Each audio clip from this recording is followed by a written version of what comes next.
कौमी बैंक को आलमी मालियाती फंड से $1.1 अरब मौसूल। IMF बोर्ड ने स्टैंड बाय अरेंजमेंट के तहत दूसरा जायजा मुकम्मल कर लिया। एग्जीक्यूटिव बोर्ड से मंजूरी के बाद स्टेट बैंक को $1 अरब मौसूल हो गए।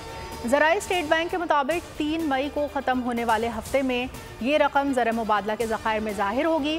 कर्ज लेना कामयाबी नहीं, कामयाबी उस दिन होगी जिस दिन कर्ज से निजात पाएंगे।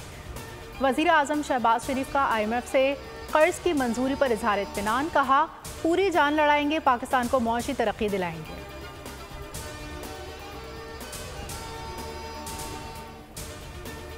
सऊदी अरब की कारोबारी शख्सियात का वफ़द चंद दिनों में पाकिस्तान आएगा।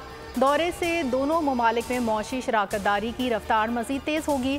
वज़ीर आज़म शहबाज शरीफ कहते हैं, क़यादत की सतह पर होने वाली मुफाहमत को अमली शक्ल देने के लिए मेहनत से काम करेंगे।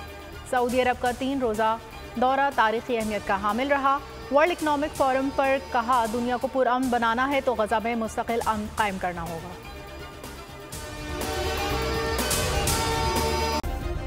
सब्सक्राइब करें और बेल दबाएं ताकि कोई खबर रह न जाए।